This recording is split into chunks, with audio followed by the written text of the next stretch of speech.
Hey Frenchies, alors bienvenue ou re-bienvenue sur ma chaîne. Aujourd'hui je vais manger de la paella, ça fait longtemps que j'en ai pas mangé, je suis contente.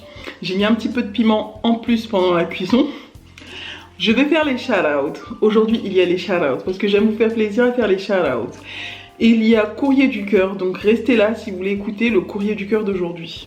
Premier shout-out pour Mohamed du 78, pour Alicia et Axel de Bretagne, pour Oriane, pour Oumeima et Najar, pour Axel 75018, pour Martha Garofita, pour Anaël Orlanita et Anissat 974 Bouillard, pour Johanna 973 Bouillard, pour Maureen 972 Bouillard, pour Makeup Artiste 92, pour Jade et Naomi du Rwanda de la part de leur grande sœur, pour Claire 971 Bouillard, pour B2O 94Z, pour Yasmine, et en dernier pour Zera et Arine Guller. Je vous aime tous très fort, bon appétit. Donc aujourd'hui je goûte un peu à ça et ensuite je commence le Courrier du Cœur. Ça a l'air bon.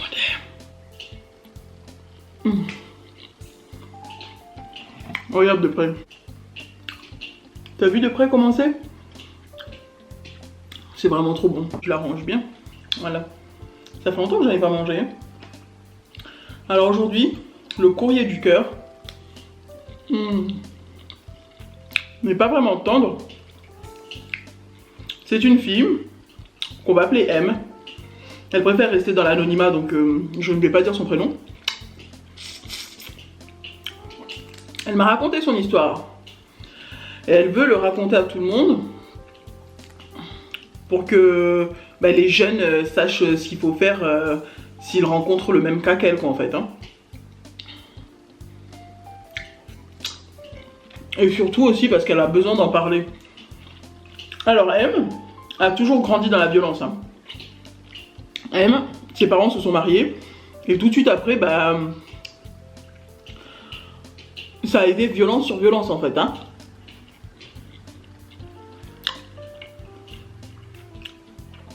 M a une sœur et un frère. Donc ça a été la violence dès le départ. Dès qu'il faisait des bêtises, c'était violence. Et même quand il ne faisait pas des bêtises, c'était violence. Donc son père passait son temps à la frapper. À frapper son frère. Et à frapper sa sœur. Ça allait dans des cas extrêmes où ils étaient recouverts de bleu en fait, partout en fait. Hein.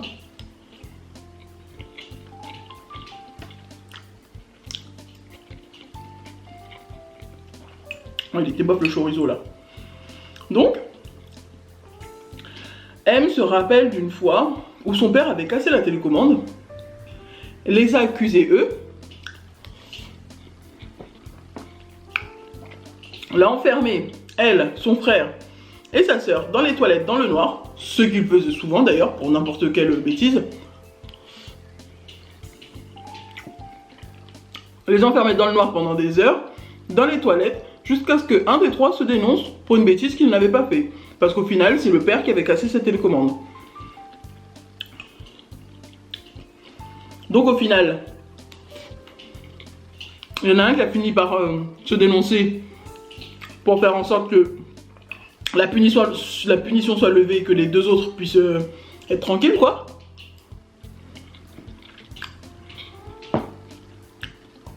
La personne qui s'est dénoncée, elle a fini par se faire tabasser. Avec le martinet ou coup de ceinture, en fait, c'est les deux. Et donc, elle me dit que quand elle était jeune, avec son frère et sa sœur, elle a de l'amour pour son père, hein. Elle a de l'amour pour son père, mais ce qu'elle faisait, en fait, c'est que dès que le père rentrait du travail ou quoi que ce soit, dès que le père était dans la maison, en fait, ils s'enfermaient dans leur chambre et ils sortaient de leur chambre seulement pour les repas, quoi, en fait, hein. Même quand il y avait des vacances, ils passaient leur journée enfermés dans leur chambre pour éviter de croiser leur père le plus possible en fait. Hein. Ils n'avaient pas le droit, M et sa sœur n'avaient pas le droit d'avoir des amis garçons. Parce que ce ne sont pas des choses apparemment apparemment, parce que ce ne sont pas des choses de filles, de fréquenter des garçons. Donc voilà. M a fait l'erreur une fois de parler avec ses amis garçons. Mais bon, c'était parce qu'il y avait sûrement un projet scolaire ou un truc comme ça en fait. Hein. Donc elle a parlé avec un garçon sur son téléphone. Son père a vu les messages.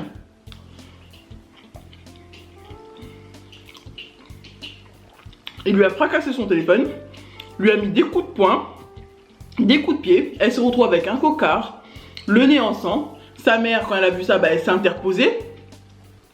Elle a eu le temps de vite s'enfuir pour se cacher dans les toilettes. Et voilà quoi.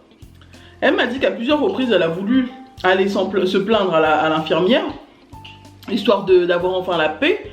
Sauf qu'elle n'avait pas envie d'être arrachée à ses frères et sœurs et surtout à sa mère qui dans toute l'histoire était aussi une victime.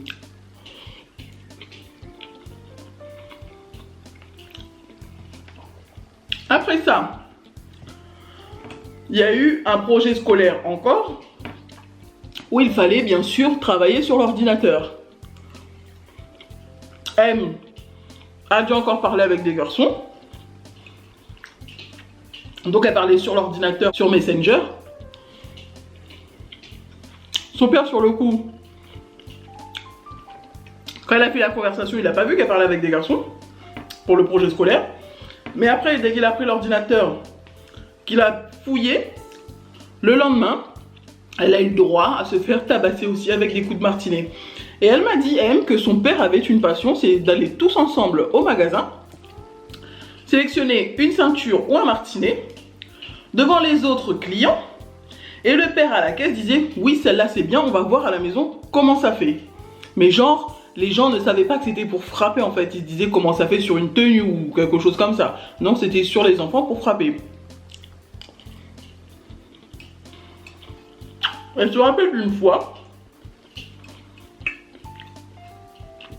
où son père venait d'acheter une ceinture, où ils venaient tous d'acheter une ceinture qu'ils avaient sélectionnée tous ensemble au magasin. Son frère avait fait une bêtise. Et son père lui avait dit d'aller se mettre nu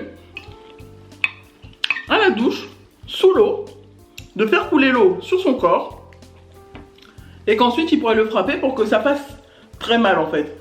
La sensation de la ceinture sur un corps mouillé, ça fait plus mal que quand tu es en normal ou sur des vêtements en fait. Hein.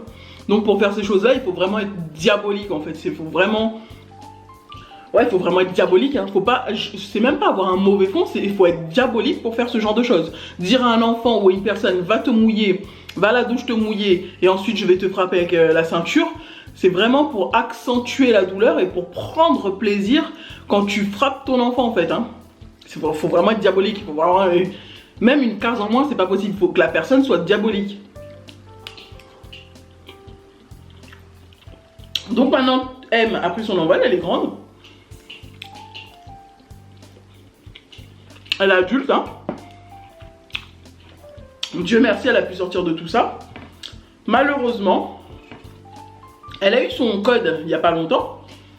Et donc, après 4 ans d'absence, qu'elle ne parlait plus à son père lui donnait pas de nouvelles et tout ça, il ne la contactait pas et voilà quoi. Vu que ses parents se sont séparés il y a à peu près 4 ans.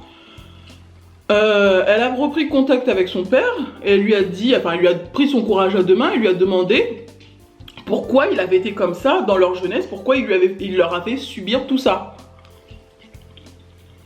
La réponse du père, ça a été de dire que les enfants avaient fait la misère à lui et à sa mère, quoi. Il leur avait fait la misère et qu'ils méritaient tous les coups qu'ils avaient reçus.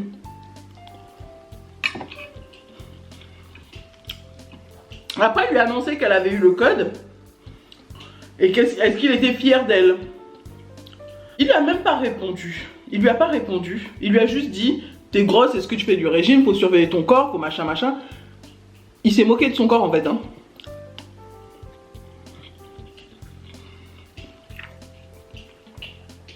Donc M a eu une enfance hyper difficile. Elle a subi des violences.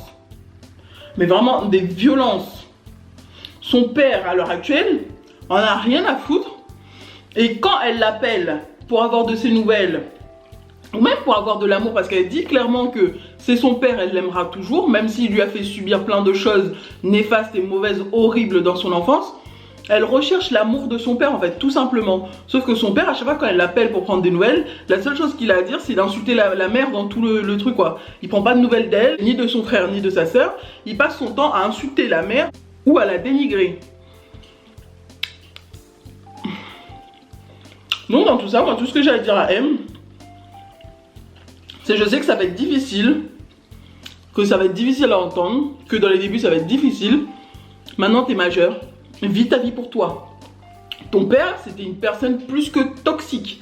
Elle t'a fait du mal, elle te rabaisse encore, elle te fait encore du mal. Tant que cette personne n'ouvrira pas les yeux, tant que ton père n'ouvrira pas les yeux pour voir de lui-même comment il est néfaste, comment il est horrible, ça ne sert à rien de le contacter. Tout ce que tu peux faire, c'est comme tu l'as dit, tu as besoin de voir un psy, de te faire suivre pour pouvoir tourner la page. Je t'encourage justement à aller voir un psy pour avoir plusieurs séances pour parler, pour pouvoir vider ton sac complètement, parce qu'il y a plein de choses, je pense, que tu nous as pas dit parce que c'était peut-être trop horrible pour que je le dise en vidéo. Mais ouais, faut que tu ailles voir quelqu'un pour que tu puisses vider ton sac, pour que tu puisses tourner la page et pour que tu puisses te reconstruire, te construire un avenir sans ton père en fait. Tant qu'il n'aura pas ouvert les yeux, ça ne sert à rien. Je sais que ça va être difficile, tu as besoin de l'amour de ton père, mais si ça continue comme ça, il va plus te détruire que t'aider à te construire un avenir en fait. Il faut que tu trouves un moyen de tourner la page. Donc le meilleur moyen c'est de consulter pour pouvoir vider ton sac. Je sais qu'il y a des gens qui vont dire ah gna gna gna, consulter un psy, gna gna gna. Mais un psy, il sait ce qu'il fait. Il sait ce qu'il fait. Tu peux parler longuement avec lui, de long en travers, et il peut te dire clairement que tout ce que tu as subi, ce n'était pas de ta faute. C'est la faute de ton père. Ta mère dans tout ça a été aussi une victime. Elle a essayé de t'aider à plusieurs reprises et d'aider ton frère et ta soeur. Peut-être qu'elle n'a pas eu les moyens de s'enfuir avec vous. Peut-être qu'elle a eu peur aussi de faire ça, je sais pas. Mais en tout cas, un psy trouvera un moyen de t'aider à tourner la page. Il n'y a que comme ça. Il n'y a que comme ça.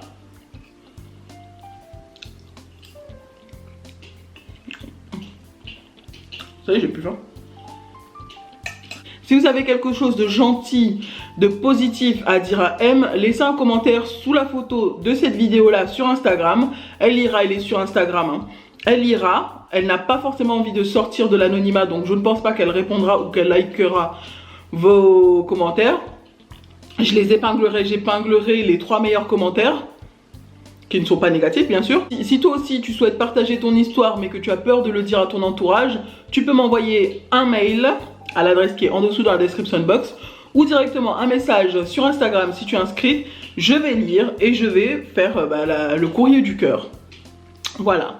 So guys, j'espère que vous avez aimé cette vidéo. Si vous avez aimé cette vidéo, n'hésitez pas à liker, à vous abonner et à cliquer sur la petite cloche qui est juste là pour recevoir toutes les notifications. Je vous aime tous très fort. Bye.